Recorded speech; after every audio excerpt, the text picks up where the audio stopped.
All aboard! Welcome to the All Aboard podcast. I'm your host, Brandon DeFreitas, coming to you from DeFreitas Enterprises Studios, and I'm here again with Alex. Seems like you'll be a season-long guest, Alex. Hey, happy to be here, Got to do my part. Well, I'm sure the league knows, but at this point, we did not have a podcast for our week 2. We'll call this the week 3 podcast. That is because you are a proud new homeowner. Congratulations. I am. Yep. The amount of work is kind of overwhelming, but it's nice nice to have a place, so I can still live at home and just say, hey, well, I have a house. I just choose to live with my parents. Nice little rental property. Maybe, sooner rather than later, sometime you might be housing people like Kevin Lee, Yeah, we'll see. We'll see. Not free of rent, Kev, unfortunately, depending on the trades you give. But we have a lot to talk about, I think, because we missed week 2. We're going to talk a little bit about some of the wheeling and dealing. We have to touch on last week's trade. We just had a trade come in today, a few moves, and then we're going to go through. We're doing an abbreviated matchups. I think after the draft last time, our matchups went way too long because we hadn't looked at the teams yet and gone through them. So we're going to do a little bit more of an abbreviated matchups. But each week sort of on this podcast is what we'll do. We'll first talk about the transactions in the league.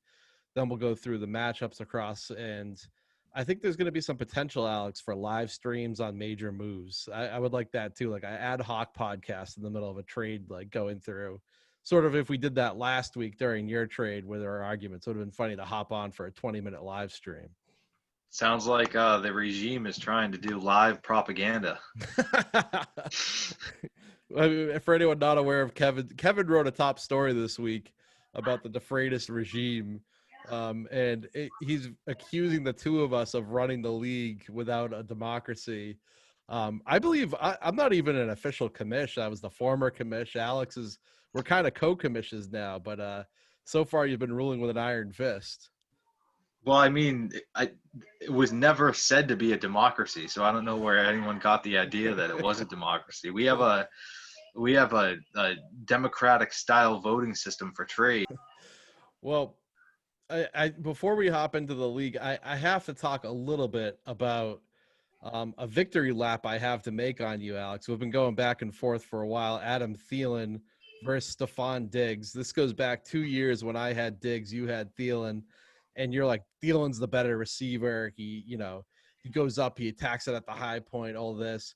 And we always have these arguments of the primary receiver, like the Diggs taking on the tough coverage versus you like the slot guys. And I will say for fantasy, I think you're right. The number 2 and the slot guys, they get a lot of targets. They're open more often. They're easier for the quarterback. But I think Diggs has fully proven that he is the far superior receiver to Adam Thielen this season. Let me explain. Number 1, the Vikings look like trash without Stephon Diggs. Thielen having a little bit more trouble getting open. And look at how he's transformed Josh Allen and the Bills, who all of a sudden it's an opened up passing game. Josh Allen is throwing for 400 yards a game. And I think that's what a player like Stephon Diggs does for you, even if for fantasy it doesn't always show in the bottom line because he's stretching the field and challenging the defense. Whereas a player like Thielen, I just don't think he does that, Alex. Yeah, well, Diggs has had a good season so far, and Thielen has as well. Though I think that really the thing you got to look at is Kirk Cousins, and he just kind of isn't putting it together this year, and he was kind of shaky last year as well. I think he finished with it was one of the best quarterback ratings. I don't know if that was last year or the year before, but if you watch him play, you're just like he doesn't really put it together in clutch time. And I think, the Vikings are dealing with the loss of Stephon Diggs. I still think Thielen is a better receiver. If I'm starting a team from scratch, I'm still going with Adam Thielen. But they're two great receivers, and I love to see what Diggs has brought to the table to Buffalo. And I was a Stephon Diggs owner last year, and Thielen the year before. So, I like both guys. Yeah, I guess I just think Stephon Diggs the kind of guy who's going to challenge the defense more. And certainly for fantasy, I can see the Adam Thielen argument. I feel like, and we've had this debate this year, and we won't spend too much time on this, but a lot of times the outside receiver gets so much, tougher coverage. And I don't think the average quarterback, your Kirk Cousins, and I'm sorry, your Dak Prescott, gonna call him average. They don't attack the outside receiver as much as and they start to go to all the inside guys, the easy stuff. So I don't know. I've always been partial for those nice quality X receivers to challenge the defense. Yeah, like Michael Gallup, he's having a really great year. That's what I'm thinking about. Well, wheeling and dealing, we had our first trade last week. Reactions to the you and Krieger swap. Look, there was a lot of debate coming from this, but Krieger received the full bounty of Jarvis Landry in exchange for Darren Waller and Odell Beckham. And a week later, the trade is looking catastrophic for him. I mean, I could understand. I've never been as big a Darren Waller guy as most. I always thought he was more opportunity driven than talent. But watching him the other night against the New Orleans Saints, I mean, how do you not regret this trade? He's clearly a difference maker at the tight end position in fantasy, and Krieger gave him away while, in my opinion, giving up the better receiver too. Yeah, I think after a week goes by, it looks a lot worse than it did at the time. But we did have a lot of pushback at the time from people saying it was an unfair trade.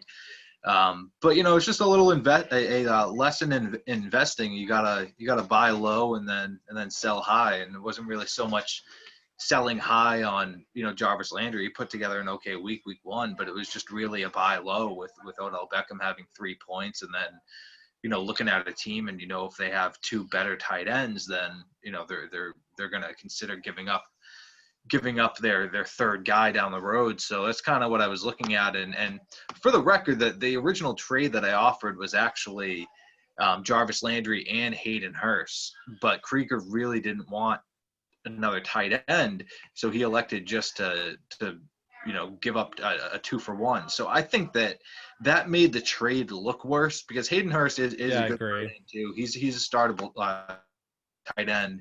It would have been a case of giving up two worse players what I was giving up was worse than what I was receiving, but at least it was a swap where it's kind of harder to rationalize, or it's harder to poke fun at a swap of in this case, a receiver and a tight end, or a running back and a receiver. You're kind of guessing at which combination you want to have. Yep. So I think that just made the trade look worse as well. But for the record, Hayden Hurst was in the deal. I do agree. Sometimes when you see a 2-for-1, you're doubling the value, whereas you do have to consider the guy trading away the two players also picks up a free agent. So kind of evens up the trade a little bit. The fact that, it's not just one player in return, it's one player plus a waiver wire. I guess my only, and I don't want to take shots at anyone for it, but my only issue with Krieger's argument was how he said he doesn't care about rankings. He only cares. He wants to play with fantasy players he wants to own. My rebuttal to that would be show up to the draft. And, again, caveat, we don't know what he had going on that night. He absolutely, there's a million things more important than fantasy football, trust me.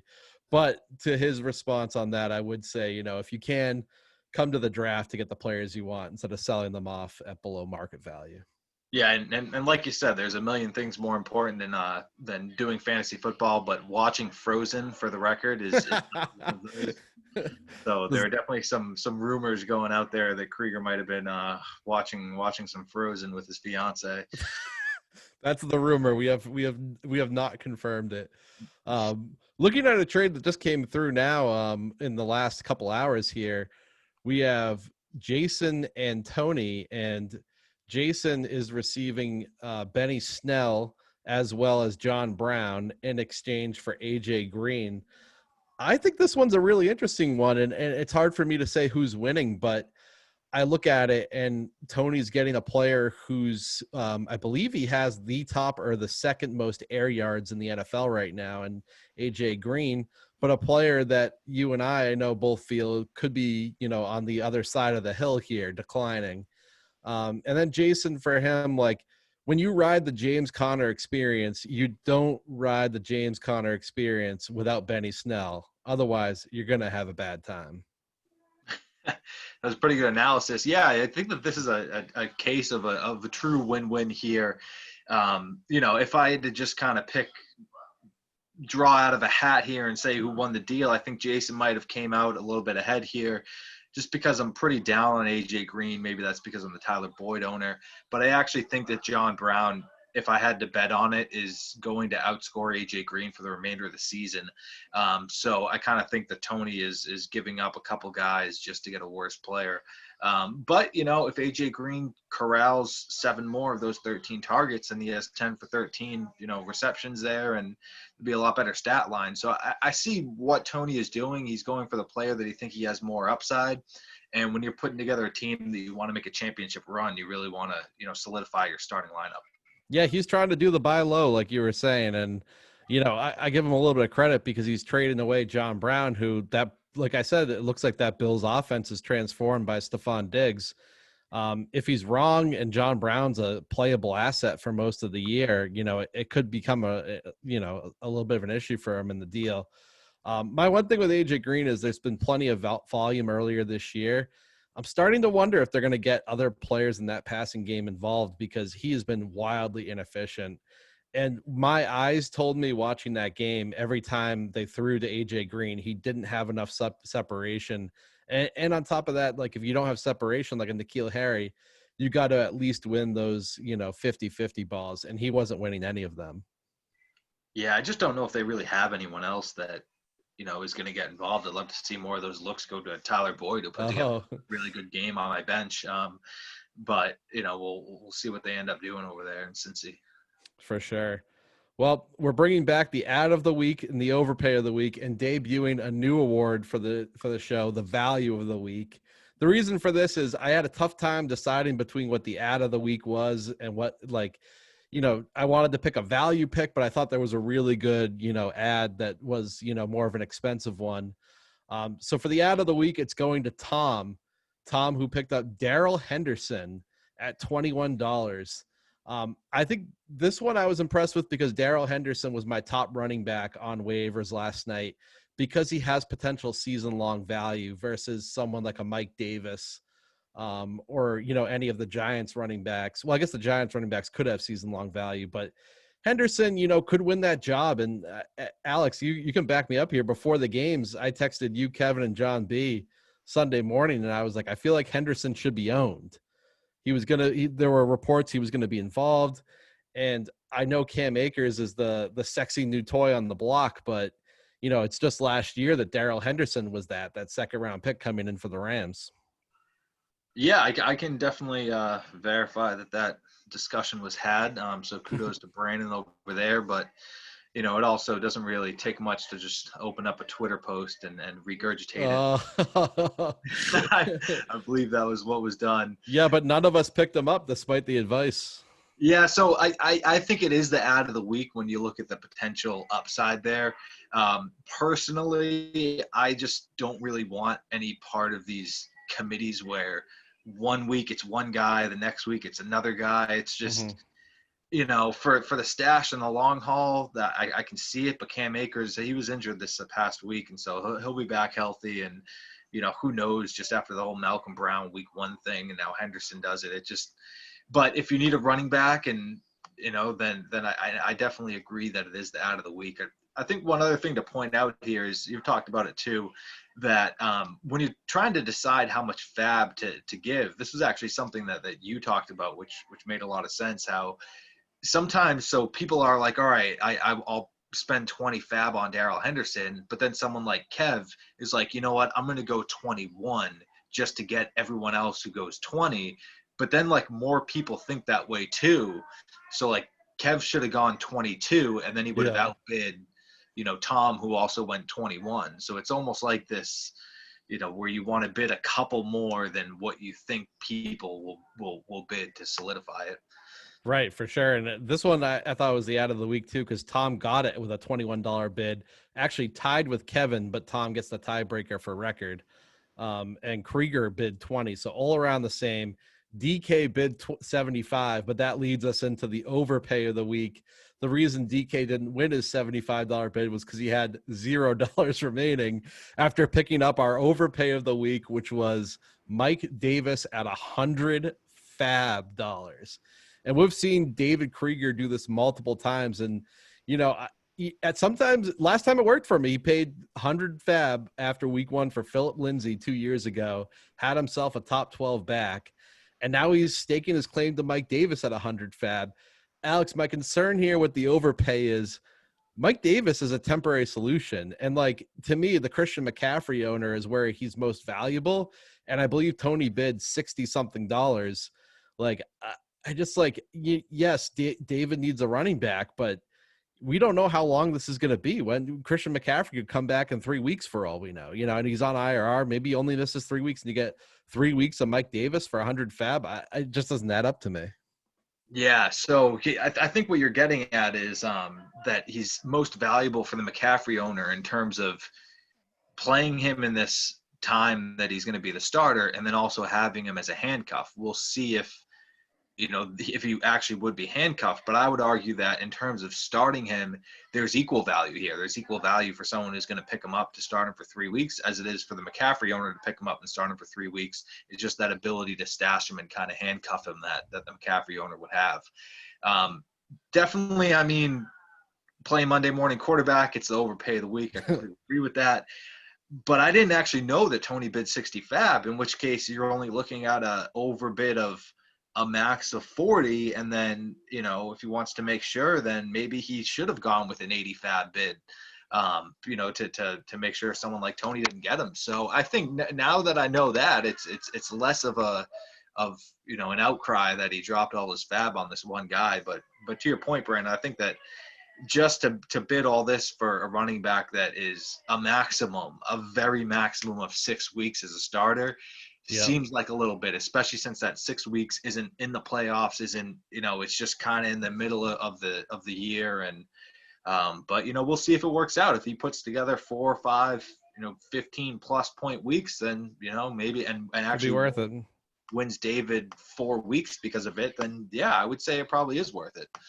I will say that initially I almost had Mike Davis as the ad of the week, just to say that what I do like, even though he overpaid, is the idea of not saving fab, not being, pulling the former Jason Clinton, where you go into the offseason rolling around in your last year's fab dollars. I mean, it's worth something during the season when you want to pick up a guy to throw it and use it to your advantage, use a few bucks on the defense with a good matchup, which we've seen you do a couple times, Alex. And then you look at, you drop it all, then you're in a little bit of a disadvantage. But I do like the idea of, hey, I'm gonna go get my guy and pay for him. That I do respect. Yeah, definitely. It's just funny because it's David has been the only one to drop all his fab. So like from his perspective, no one else was going to drop all their fab. So like, couldn't you have done 95? Couldn't you have done 90? Yeah. But I think for him, it might even be a statement piece. Like, no, I'm going to bid all my friggin' fab here. And, it does free it up a little bit. Once you have no fab, then you can just throw as many waiver claims as you want for zero. So, you don't have to worry about this whole, how much do I spend on him? But, you have people like me who are going to be playing the defense matchups all year long, and I'll be able to get my defense out, and not have to worry about you with your zero fab. Yeah, no, for sure. Well, we're looking to hear value of the week, the new award this week. It's going to Tony for Jeff Wilson Jr. at $3. My rationale here is a lot of money spent on running backs. Mike Davis, 100. Darrell Henderson, 21. $3 on Jeff Wilson, who we've seen it before. When the 49ers backs get hurt, Jeff Wilson's the goal line back. And, anyone in that Kyle Shanahan offense can have some value. So I think Tony picking up a player he can plug in for a couple weeks here when he really needs someone. I mean, he missed out on Mike Davis. I'll take Jeff Wilson Jr. and $97 a fab over Mike Davis any day. Yeah, I agree with that. The only water I'll throw on the Jeff Wilson Jr. fire here is that Jimmy Garoppolo also is probably out for a couple weeks. So, who knows how competitive they're going to be and if they're actually going to be able to be on the goal line or, be utilizing using that style of running back as much as it would be with Jimmy Garoppolo in there. True. I believe they have a good matchup this week, though. It's slipping my mind at the current moment in time. You might know it because you had the 49ers defense before you cut them. I'm trying to bring it up their here. defense is freaking falling apart. So that's another point that they might actually be down in some games. Yeah. Without Jimmy G and with a completely banged up defense, you feel for that team. Which Right. what happened last Sunday was just unheard of. Mm-hmm. And the week before, right? Sherman went down in week 1, and then it kept going for them. So but for 3 fab, you can't go wrong. You need a running back. You need to plug them in. Mm-hmm. Value of the week. Well, let's there's a couple notable ads. I wrote them all down. I think in the interest of time, maybe we'll each pick one we talk about. I don't want to blow up your strategy on the podcast, but I do like what you're doing with your fab dollars. And this is what David kind of gives up, or when you give up when you do like I did and you make a $52 win for Nyheim Hines. I can't play the waivers for defense anymore because I got to save it in case I need it later in the season, in case it's a player I really want. You've been picking up the defenses playing the Jets. I've seen it over there. 49ers playing the Jets and now picking up the Colts defense playing the Jets. So it seems like we have a little bit of a strategy developing on Team Alex.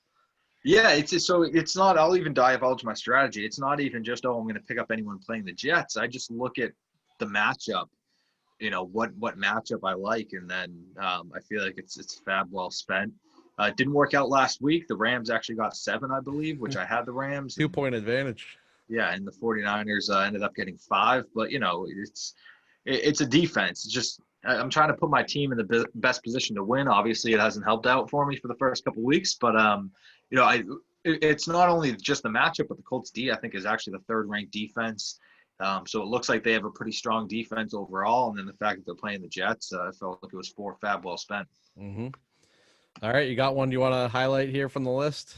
Yeah, let's throw a little Mike Gesicki for Brandon throwing 3 fab. I mean, this is a guy who's a top 7 tight end. I believe he's ranked number 6.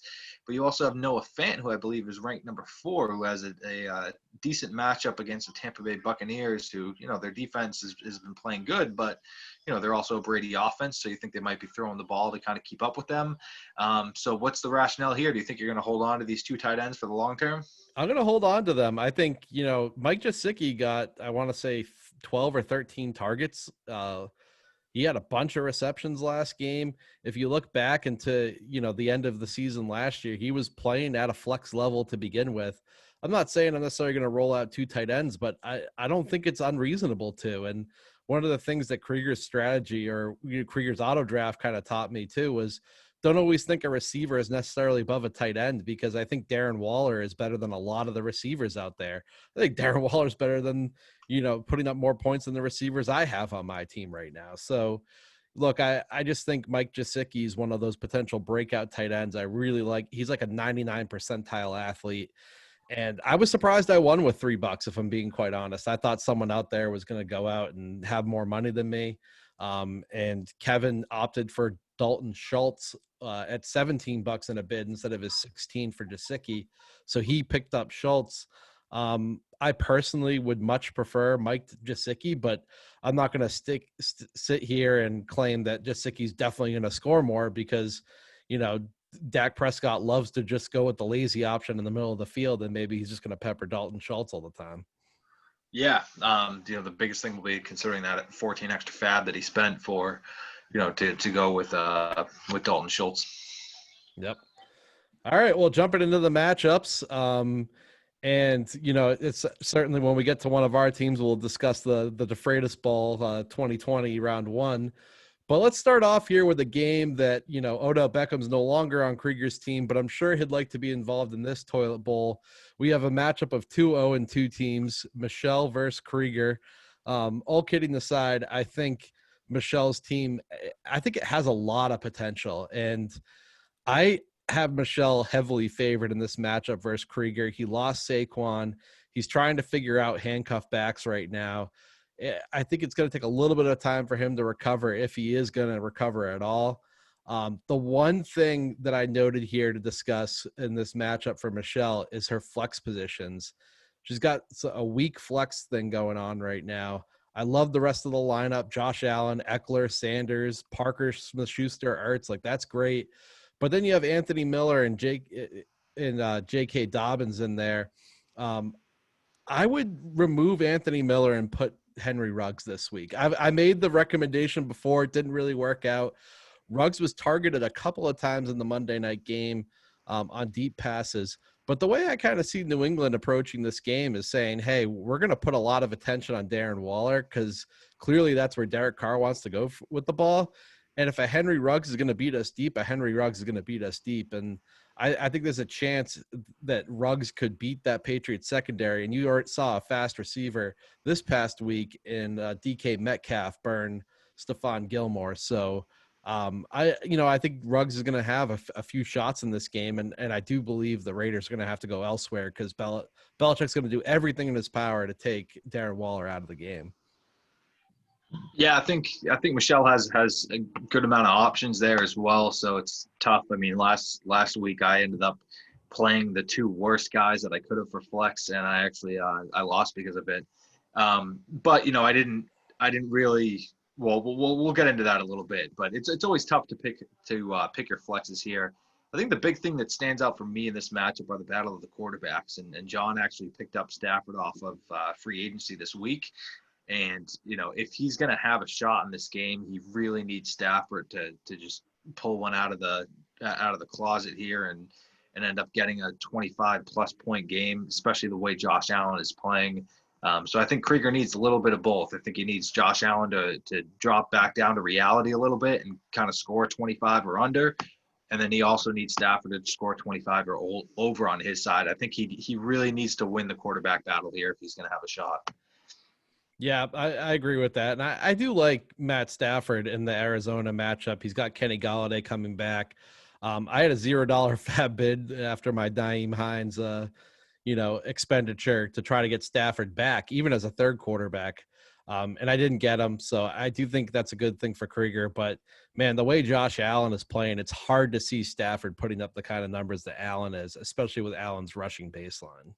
Yep, definitely. I mean, Josh Allen only had 18 yards rushing last week, and that's the thing that's kind of scary. I mean, he put up 42 fantasy points with 1.8 of those coming from rushing. That's like unheard of for Josh Allen. It is. Yeah, no, it's incredible. I think the other thing I will point out about this matchup is Krieger has now fully learned that we're allowing drops for your bench players after they play games. And, Krieger is going all out in the Saquon movement, and I wouldn't be surprised. He picked up the handcuffs for Thursday. I wouldn't be surprised to see both of them dropped if there are no injuries, and then two more handcuffs picked up and then dropped after the 1 o'clocks. I could see Krieger rolling with that kind of strategy.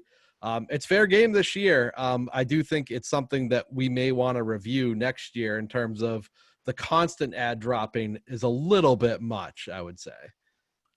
Yeah, we kind of have opposite views on here. You get a little bit skeptical of the constant ad drops, whereas I look at it and I'm like, well, I don't have anyone really on my team that I want to put on the waiver wire. So if you're one of these bottom feeder teams like, John here or Kevin, probably the worst 2-0 team of all time, and you have this lack of depth and you can bottom feed guys and hope for an injury, then, I feel like it's fair game. Yeah, I mean, it is fair game, not throwing shade on it, but I think it's something we, will want to look at some of the rules in the offseason. For me, we need to kind of solidify what we're doing with ad drops. This is the right answer for now because it's easiest. It's what the system allows. I know some platforms allow you to lock bench players after they've played. That would probably be my preference. But for the time being, this is what we're rolling with. And then I do want to try to, convince some people in the trade market, the automatic. I'm a big fan of if you do a trade, it gets processed right away. And if you want a safety net, maybe we could have some sort of trade committee that says like whether or not we bring something to a vote. But the reason I like that is because I think if you're negotiating Sunday morning, you shouldn't be like, oh, there's not 24 hours for me to get a trade done. I think you should have enough time to get a trade done, and, it will promote more activity instead of promoting less activity. Yeah, I like the committee, and then if the committee decides putting it to a vote, we might be able to implement that. Well, maybe we can even vote on it mid-season, but for now, this is what we're rolling with, the old tried and true slow method. Moving on to the next matchup here, we go from the 0-2 teams to the 2-0 teams. And you said the worst 2-0 team of all time, Kevin. We'll start with his team in this matchup against John B. My concern for Kevin's team is his running back 2 spot. He's rolling with Ronald Jones in the Denver matchup. I wouldn't do that. I personally would go out with like a Mark Ingram. He's playing Kansas City, but I think there's still a chance Mark Ingram gets some goal line touchdowns, and it's an explosive offense. My concern with Ronald Jones is simply Bruce Arians. Bruce Arians is one of those old school coaches who says running back shouldn't fumble. Rojo fumbled last week, and immediately Leonard Fournette went in, and Leonard Fournette looked good. So to me, Rojo's dead in Tampa, and it's now the Leonard Fournette show. So I would not be taking the chance to start him. And Denver, their defense isn't what it used to be. It's not a bad matchup, but I just don't. I'm just not on the Ronald Jones train. Interesting. Yeah. Didn't Ronald Jones still play though after he fumbled, or was he completely in the doghouse?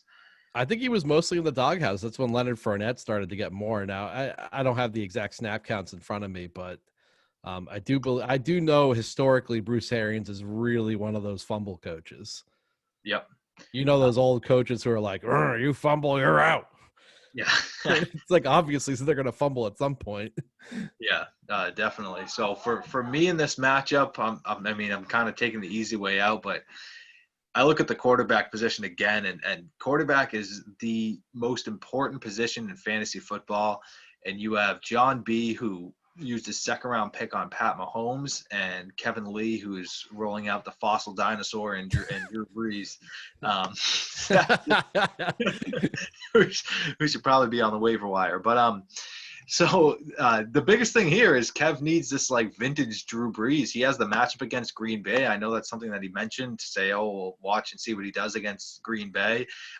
Well, I'll tell you, I was watching that game and I saw someone who could barely throw the ball more than 10 yards down the field. It's so true. So that's what I saw. And then on John's side, he gave up his second round pick for Pat Mahomes, and typical John B fashion, you wouldn't even freaking guess it. You know what I mean? Like everywhere else on his team, it's just like, well, who did he give up to get Pat Mahomes? Like almost no one. So John has just really been probably the best fantasy owner, I would say, over the past maybe 3 or 4 years, and then over the past couple of years I'd probably say it's the nod to you.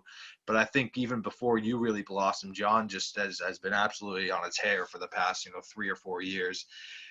So this is a good battle here. I think we're going to see one of these teams end up on the loss column. And if I had to make my prediction, I would say that it is Kevin. If Kevin loses, not that I really like rooting against my friend, but I kind of would have the preference for Kev losing. But even if he wins, John B is kind of like the evil empire over here of fantasy football. So either way, one of these guys is going to lose, and I'm going to be rejoicing in it. So I'm glad to watch this game. Watch them go ahead and tie, and then end up being still undefeated. The one thing I do want to talk about with John B's team is he's been the best drafter in the league the last 3 years, drafted some really good teams. The one kryptonite he had last year, and he's rolling with the same kryptonite this year, is he has no running back depth but behind his top 2 guys. He has Henry and Hunt. They're real solid. That's a great core, but you're just taking a chance. Look at all the injuries. And is he really going to dodge injuries to those top 2 guys all season? I think we saw last year, Dalvin Cook went down, and then he had Madison. Got to give him credit there, but sometimes that doesn't even work. Madison was injured. Mike Boone didn't play well, and all of a sudden John was in a little bit of trouble. His backup running backs after Henry and Hunt, it's Tariq Cohen and Chase Edmonds. Edmonds is just a straight handcuff, but I like Cohen. I feel like he has some standalone value, but as I'm looking over his stats right now, he's borderline waiver wire fodder. I don't know what happened with Tariq Cohen. 2 years ago, I had him, and he was a top 20 RB, I believe. I believe he was like right in that 20 to 22 rank, great flex play, and if you really needed it, a bottom end RB2. And now this guy is like almost barely even rosterable. I would love to see him end up on a team like New England. Obviously we have James White, but White's a little bit older, and maybe if we could kind of get Tariq Cohen in here after James White, I'd like to see what that would look like. It'd be great, but the Bears just signed him to a contract extension, which is baffling. They signed him before week 2 to a similar contract that the Browns gave Kareem Hunt, which is crazy. Like, I don't understand how you pay Tariq Cohen what they paid him and you're not even using him. Like, I really think it's a usage issue, Alex. He had 5 rushes and 1 target last week. I don't care how good you are. What are you going to do on that sort of usage? Yep. So he received, it was a 3-year extension worth $17 million, $9.5 million guaranteed. That's like a good hefty sum for a third down back if that's all you're using him for. Yep. Yeah, definitely. I've been throwing some shade at Kev. We're pretty competitive guys in what we do. The one thing I will say that I love about his team is his wide receiver core is absolutely ridiculous. DeAndre Hopkins looks amazing over there, and with my guy Kyler Murray, and then Lockett is a pretty solid guy. I did predict it, and I think we actually are going to see that. This is the year that Metcalf actually is going to surpass Tyler Lockett in terms of fantasy value. But these are two top guys, even with the other one to compete. It's almost like the Adam Thielen, Stephon Diggs situation that the Vikings had. And then, his flex guys, Mike Evans, who if anyone's down on Mike Evans, it's me, but he goes together and he puts together a ridiculous 19.9 fantasy week last week. And then, Kevin made a good waiver wire pickup, Corey Davis. We've seen kind of Corey Davis come in and go out, but he's actually been pretty consistent there. So, I do really like Kevin's wide receiver core. I just look at that quarterback and I'm like, man, you're trying to unmummify Drew Brees and his days of fantasy relevance, I just feel like are a thing of the past. I agree, and luckily Kevin is stubborn enough that he won't pivot, so that's just good for the rest of the league. Going on to the next matchup, we're going on to yours. We have Stafford's Army versus Kyler's Afro and Murray, and looking at this matchup, it's not a must win. You were 0-3 last year. You made the playoffs, but it's a win you really want. You don't want to start 0-3 on the season, and you're against what I'm calling the best team so far this year, performance-wise, in Jason. And he's got a lot of firepower there with the ultimate Dallas Cowboys stack with Dak Prescott and Ezekiel Elliott.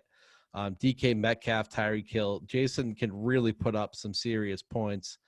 I think if I'm looking at his team here and a couple of things I would point out, he has a lot of handcuffs. I like that. And then, he's starting David Montgomery. I guess I have a little bit concern with the second flex after AJ Green goes.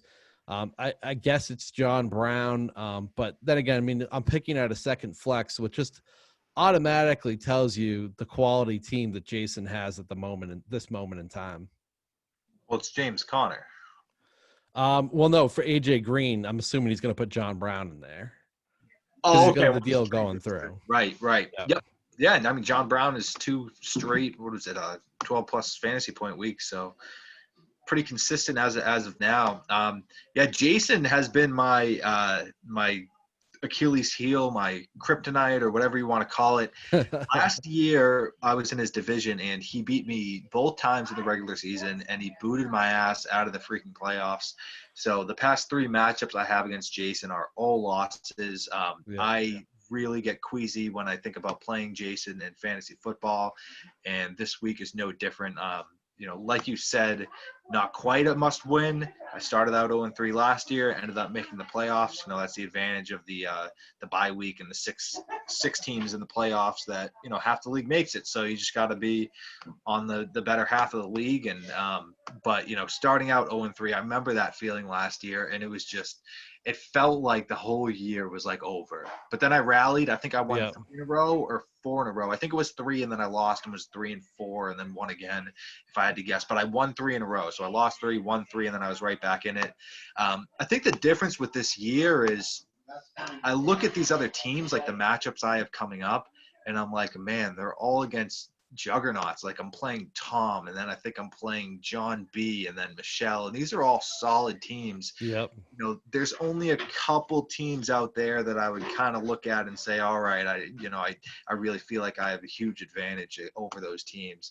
And I like my squad too. It's just I look at around the league and I'm like, wow, there are a bunch of solid teams out there. We really have a competitive league this year, and a Yep. lot of owners that are just making all the right moves. Minus Kev with Drew Brees. Mm-hmm.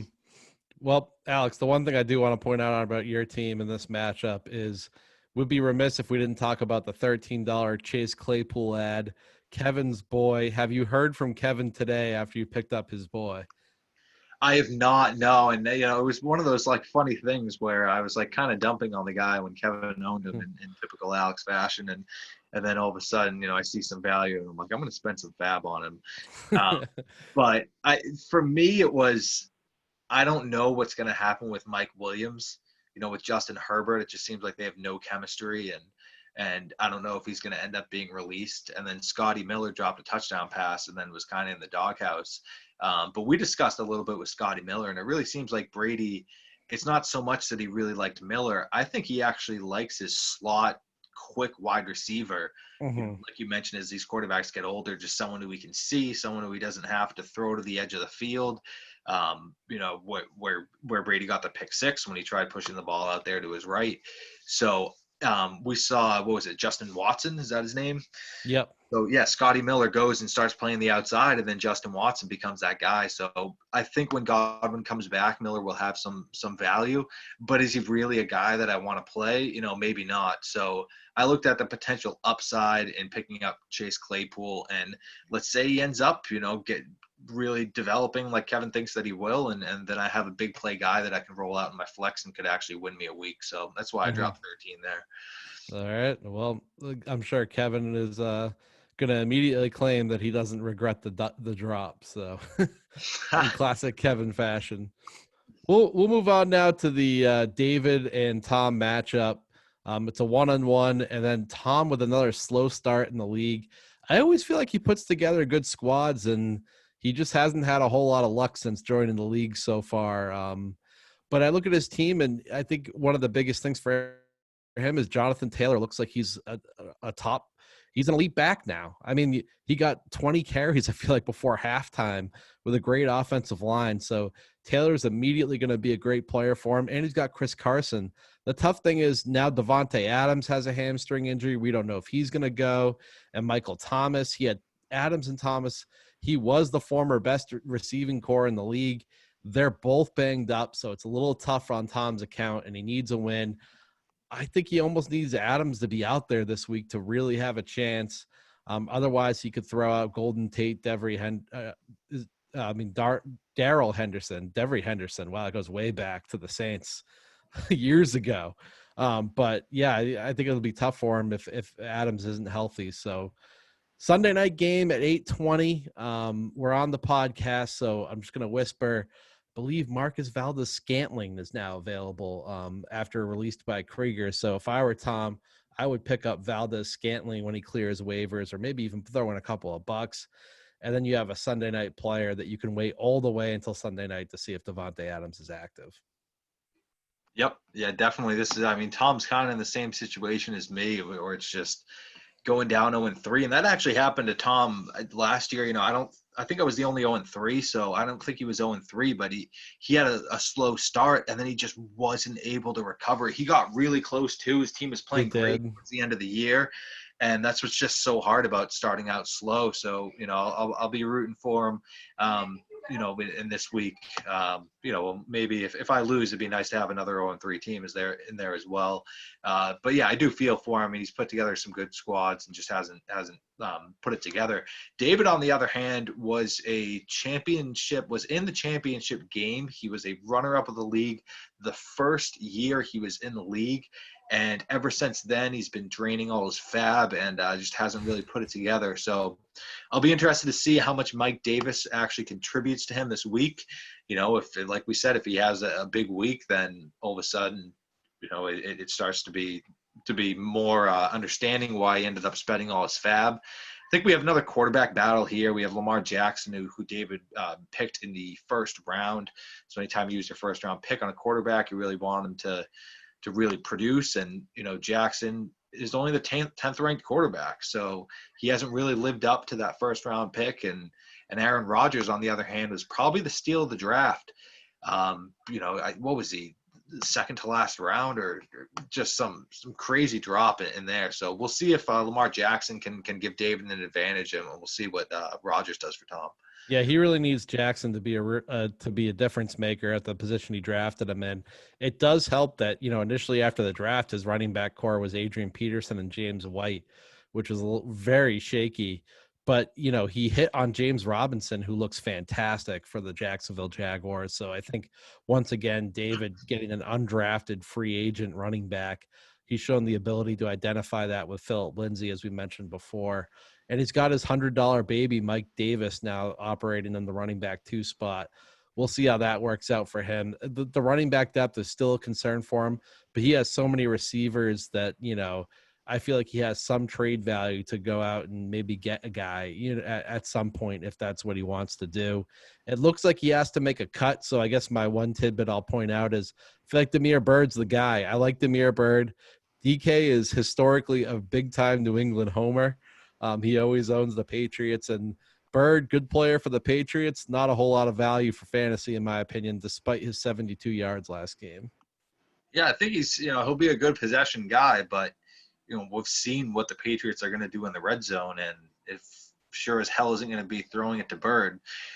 So it's going to be really hard for him to get in the end zone, and a lot of fantasy is based on at least getting a touchdown. You put together a 80-yard, say 4-catch game, and you're just looking at 10 points. But if you can get in the end zone, then that's 16. So That's what the big difference maker is there as well. Well, move on to the next game. We have the real Slim Brady versus Watson, my age again. It's Tony and Matt. Matt Green, who pretty much drafted off what players that we mentioned on the Zoom chat during the draft. Watson and Cam Newton. So he's got an interesting quarterback controversy, and I feel like Cam Newton's his guy over Watson, but we'll see if Matt can move on after, during the draft. Remember, he's like, all right, I'll take Watson. Yeah, that's the most interesting thing for for Matt to decide.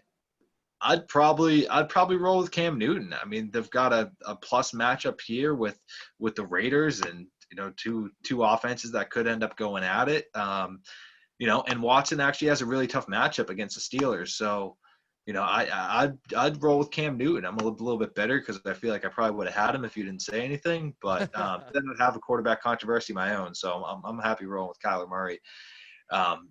But yeah, this is a matchup between Tony, who's 2-0 and active on the trade market, as you see. He's really trying to put together his squad for a championship run. And then Matt, the solid 1-1. You win here, you get 2-1, you feel pretty good. You lose, and you're possibly matched up with the bottom feeders like me and Tom if we win. So, it'll be interesting to see how this one goes. Yeah, Tony, it's unfortunate he lost Christian McCaffrey, but I will say he's had Christian McCaffrey for 2 straight years, so I don't really feel that bad for him. And he should have done more last year with him. Tony last year put up a decent amount of points, but his team was so volatile, he almost didn't win the cupcake division we had going on there. So without McCaffrey, he's rolling out Melvin Gordon and Jeff Wilson. It's a tough situation, but running backs are so much at a premium, and you can see why I've been slowly building up the Brando running back horde, going around the league trying to shop some players, today. And by the way, the trade phones are always open for anyone looking for running backs, especially if you can improve my starting lineup. Little plug there, but yeah, I look at them, and the rest of the team looks great, but again, like, how many teams, Alex, have we seen where we're like, they have a running back issue, and like the injury, I to go on a rant here, it's just like the injuries don't stop. Like, I think it's kind of like irresponsible as a fantasy owner to not build running back depth and just be like, I hope they stay healthy all year, and not to go back. And I love throwing every single podcast, I throw shade at John B, mostly due to jealousy of how well his teams have done in the last 3 seasons, but I mean, I look at it and it's like, is your strategy really that Kareem Hunt and Derrick Henry are going to go the entire season without getting hurt? Like, I just can't roll with that. And yeah, he has like 8 really good, interesting receivers, but do you need 8 receivers when you can play 4 at once? Like, it's just it's a team building strategy. It just irks me from the core. Yeah, well, don't give too much advice to these people over here. We need some way to win, um, even if it's by injury. Yeah, I agree with you that running backs are at a premium right now. It's interesting because you actually didn't really put a premium on running backs in the draft. You ended Yeah. up drafting a lot of wideouts, but you also hit on a couple guys that you did get late in terms of bolstering your running back depth. But now we're seeing you kind of build it up, and historically it's. I mean, our league hasn't been the easiest to trade in. So we've seen people with backup quarterbacks, and there's Yeah. almost no market there. We've seen some people with excess depth. So, I like to see that we're on our second trade after 2 weeks. If we can get a trade a week, I feel like that'll be a pretty big success. So, hit the trading market, people. The worst thing that's going to happen is you're going to get publicly humiliated by Brandon and I if you reject it. Yeah, I know it's a good point about quarterbacks. I know David, I needed a quarterback last week, and David shot me an offer, Ryan Tannehill for Antonio Gibson. And it's like, man, I really like Ryan Tannehill, but it's like I can't give up a running back with potential in a role for a quarterback when, I can pick up Ben Roethlisberger 2 days later. That's the whole problem with the quarterback market in the league. And now you see Krieger has moved on from Carson Wentz and Daniel Jones, who like both struggled to start the year, but that's 2 more quarterbacks who like they could have good matchups at some point that like interest you later on down the line. So it's like there's always interesting guys in free agency at the position. And and maybe for Kevin, like I don't want to like direct what he's doing, but if I'm Kevin Lee and I'm looking at Drew Brees as my starter, like I'm looking at the free agent market and picking up a guy just to like sit and even if I still believe in Brees, that maybe I don't have to like drop some fab when Brees inevitably like shows that he's inept. Yeah, I mean, Kev doesn't listen to the pod, so we don't have to worry about that. Well, I believe we have one more matchup to go. It is my own, the Fresh Prince of Hilaire. I'll start off with a quick tidbit on my team and talk a little bit about my opponent, Andrew. Tidbit on my team, I don't have a defense yet. This is very standard operating procedure as I tilt all week long on who I want to cut for a defense. And Jason actually picked up my favorite in the Chargers 5 minutes ago. So thanks for that, Jason. But this week's debate is between Damian Harris and Dion Lewis. So I'll talk a little bit about what I'm thinking here. Damian Harris is on the IR. All the indications were, first of all, it was a broken finger. I don't know if it was a pinky or something. So like, I'm not too concerned. Like he could still be in really good shape. But I'm expecting him back in week 4. Mike Reese posted that he expects him back soon. So to me, I'm like, well, I'm going to get a week out in front because next week, if he's off IR, all these running back needy teams are going to be looking at Damian Harris. And quite frankly, Sony Michel looks like trash. And yeah, there's still James White and Rex Burkhead, but I always thought the Patriots want a guy who can do a little bit of both instead of, Burkhead can do a little bit of both, but I think Damian Harris is a better runner than Burkhead. Yeah, I think that the biggest thing that's a concern for me for Damian Harris is just how utilized Cam Newton is in the red. So that's like a spot where we used to see Sony and Michelle get a lot of value was on the goal line, and now it just looks like they're gonna run the same package and the same play over and over again with Josh McDaniels and Cam Newton. Side note aside, but but I do agree that he's a good pickup. So I might be interested if he ends up being released. But I would also pretty much just make fun of you for releasing Dion Lewis when you spent fab to get him. Got him free actually after. Oh, you did? Okay. Sorry. Yeah, I saw that earlier today. So you didn't spend fab, so I could see you getting rid of him then. Yeah, my rationale with Dion Lewis is I don't think he's very good, but this morning I woke up and actually Jordan Rannon, I can't really pronounce his name, really plugged in beat reporter for the Giants, said go get Damian Lewis in your fantasy leagues. I mean Dion Lewis, combining them. get Dion Lewis in your fantasy league, he goes, I think he's the guy to own. And I thought about it, read a little bit, and I'm like, Dion Lewis is going to get the passing down work. We haven't seen Devonta Freeman was terrible last we saw him. I like at most Devonta Freeman's going to be a 2-down back with potential for goal line. We don't even know he's going to be that. I expect the Giants to be down in a lot of games. They trust Dion in pass protection, and Joe Judge was there in New England, so Dion's a guy he brought in. I don't think Dion's going to be amazing, but I don't really see a difference between Dion Lewis and Nyheim Hines at this moment in time. Just a guy who's going to get 5 or 6 targets a week. And like, I know it's gross. Dion Lewis is gross to own. And that's why, like, I'm going to keep going after him because I love the guy, John B. But like, that's why it's always sexy. Like, there's about 6 or 7 receivers I like in free agency right now. I would love to own them and it would look great on my team, but there's no running backs. And that's why I go for the running back, because like they're so few and far between and they're gross. But you get in a situation like Tony and you're starting Jeff Wilson Jr. I think Dion's a decent start against the beat up San Francisco defense. And if they get down in the game, they're going to be throwing to him. I don't know. I feel like that's a better own than owning your 8th receiver. Yeah, that's true. I mean, you brought up a good point. If Dion is pretty comparable to Nyheim Hines, you could just go ahead and release your 52 fab Nyheim Hines.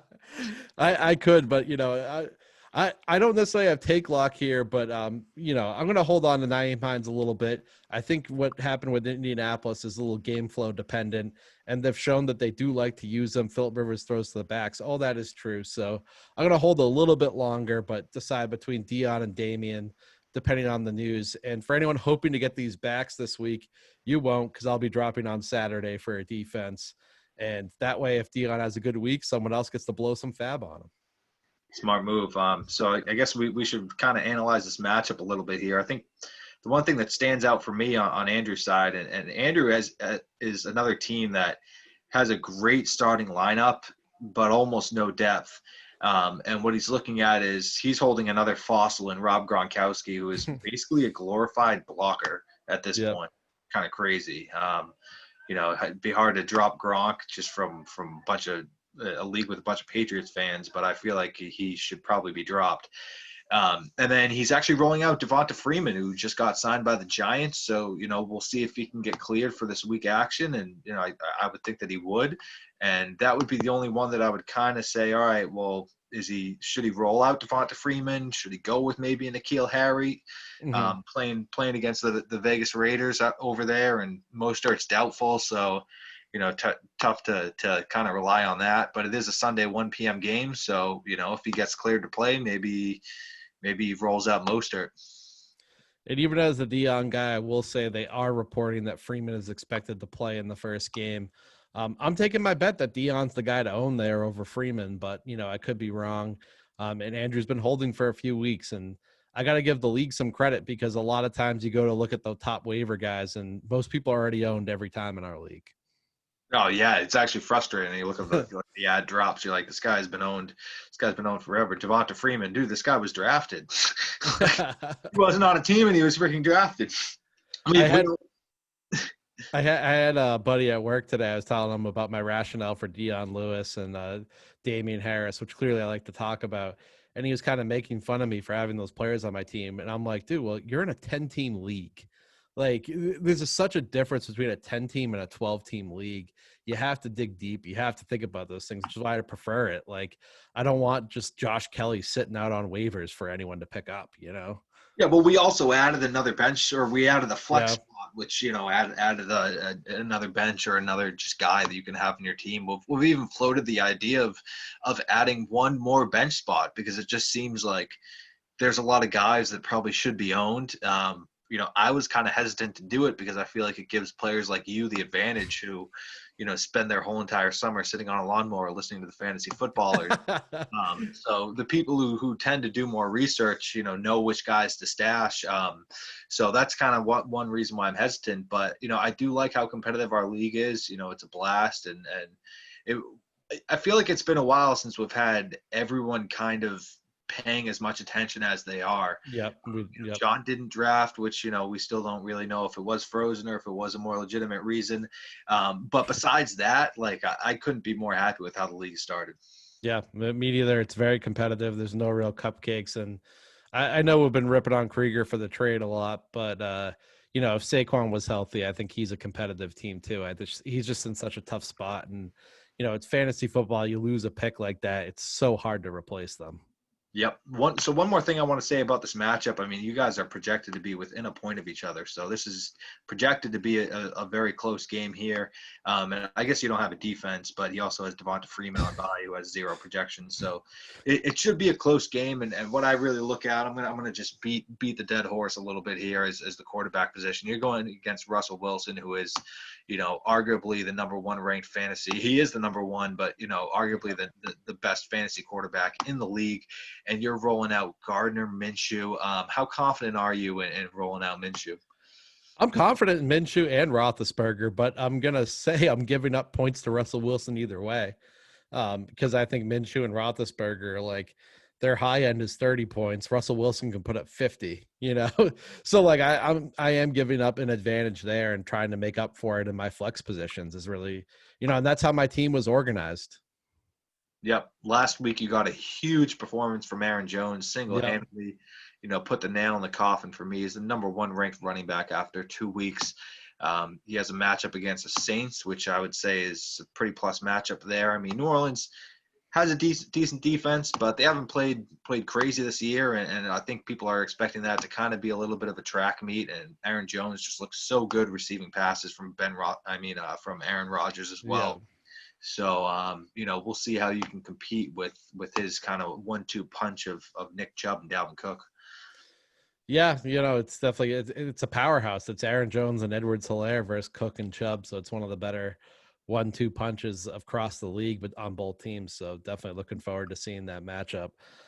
Before we wrap up, though, Alex, we do have to talk about the DeFreitas Bowl 2020 round 1. I was sweating it out Monday night with the Raiders on multiple occasions. I think I ended up winning by 9 points, but a couple of those touchdowns go, there was one where they were on the 2-yard line. I was convinced it was going to be Jacobs. It goes to the fullback instead. I think that bailed me out. You got really close there to making up the points. You fell a little bit short. How are you feeling about, the result of the DeFreitas matchup, and will there be revenge in the late season one? It was fun. I hope that there is revenge. We'll see. For me, I alluded to it a little bit earlier. I had some flex guys where I think my 2 flex plays combined for less than 5 points between both them.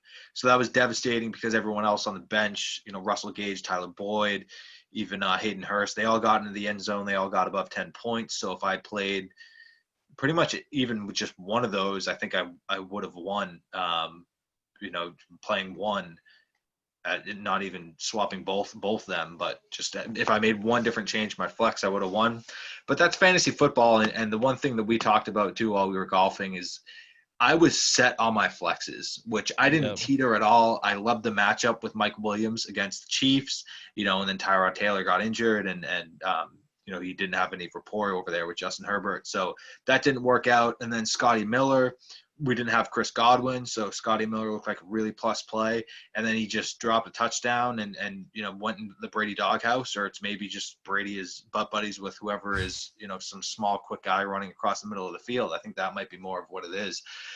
So I never really considered making any other plays, so it was fine. The worst is when you're teetering or when you make that last minute change before the week and then it ends up being the reason you lose and you're kicking yourself. So I didn't feel that way. I started who I wanted to start all week long and it just didn't get it done. And you got a little bit hosed. I don't know if you saw the reason Tyrod missed the game. They were actually giving him a pain injection for his chest, and they punctured his lung with the needle by accident while giving him the injection. Classic. Yeah, I just read that a little bit before the podcast. It's pretty crazy. So really unfortunate for first of all for Tyrod Taylor, but for looking solely at in the bubble of our fantasy league. Tough for you because you have no time to react, and I don't think you would have started Mike Williams if you knew that a rookie quarterback was playing. Yeah, I don't know if I would have been able to pivot that quickly. I kind of get I'm really averse to making these last minute changes, even though I like seem to do it all the time. But yeah, I just hate like did I make the right change or did I not? But I was thinking about it last week. I'm like, I'm not making any last minute changes. I'm convinced about this, and then I'm like, damn it, why didn't I just make one last minute change? Like I would have won the Yeah. week. Yeah. So that's fantasy football for you. I just really like the matchup against the Chiefs. I thought it was going to be a real high scoring game, and regardless of a rookie quarterback going in there, I just didn't know that Herbert would have absolutely no chemistry with Mike Williams. That's what really Yeah. screwed me over. Yeah, definitely unfortunate, but it was a entertaining week in the DeFreitas Bowl. Well, I think that's all the time we have. Alex, thank you for joining. We'll be back next week. Recap some of this. Any parting words for Kevin Lee before we head out? No, we'll see the battle of the 2-0 teams. So one of you little shits is going to lose. So I'll be happy to see who it is. All right. Well, Titties. thank you for joining, and we'll see everyone next week. Oh, I screwed up.